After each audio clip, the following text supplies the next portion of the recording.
Doctor love का अजीबोगरीब मामला। हरे भरे खेतों के बीच बसा एक छोटा सा गांव था। ये एक सीधा साधा गांव था जहां जिंदगी आराम से चलती थी। गांव वाले नेक और मेहनती थे। वे कुदरत के साथ मिलजुल कर रहते थे। एक दिन एक अजीब सा अजनबी आया। वो एक वैज्ञानिक था जिसका नाम डॉ प्रेम था, पर सब उसे डॉ लव कहते थे। डॉ लव एक जादुई लव पोषण की तलाश में था। वो बड़ा ही सनकी था।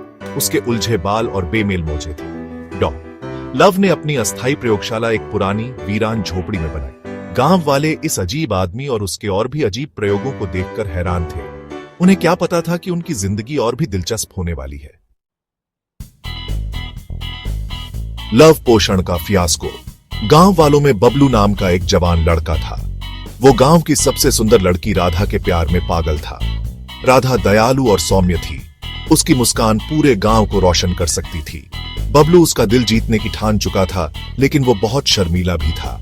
उसने सबसे अनोखे सोर्स यानी डॉ लव से मदद लेने का फैसला किया। बबलू घबराते हुए डॉ लव की झोपड़ी में घुसा और अपनी परेशानी बताई। डॉ लव ने अपनी आंखों में चमक के साथ चट गुलाबी रंग के लिक्विड से भरी एक छोटी बोतल निकाली। यह है तुम्हारी प्रॉब्लम का हल मेरे प्यारे लड़के, उसने कहा। बबलू बहुत खुश हुआ।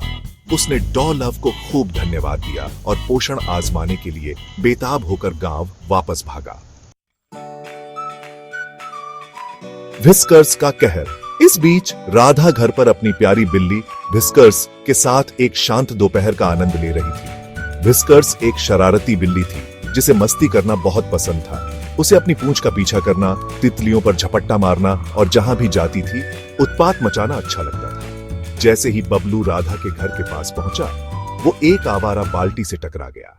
लव पोषण हवा में उछलकर सीधा व्हिस्कर्स के पास जा गिरा। इससे पहले कि राधा कुछ कर पाती, व्हिस्कर्स ने पूरा पोषण पी लिया। अचानक व्हिस्कर्स की आंखें चौड़ी हो गई और उसने जोर से म्याऊं किया। वो बहुत अजीब तरह से हरकतें करने लगी। बबलू का लगातार पीछा करने लगी, उसके पैरों से रगड़ने लगी और इंजन की तरह गुर्रा रही थी।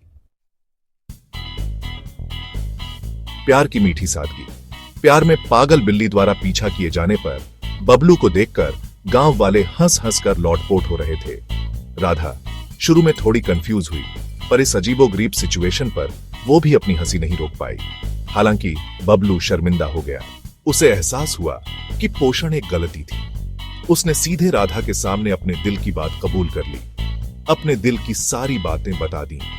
बबलू की ईमानदारी और सच्चाई से प्रभावित होकर राधा ने भी अपने प्यार का इजहार किया।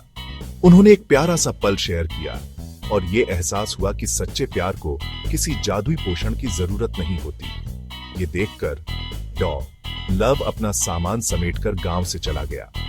उसने एक बहुमूल्य सबक सीखा। कभी कभी सबसे बेहतरीन प्रेम कहानियां सबसे साधारण होती हैं। प्यार शॉर्टकट के बारे में नहीं, बल्कि सच्चे जुड़ाव और दिल से निकली भावनाओं के बारे में होता है।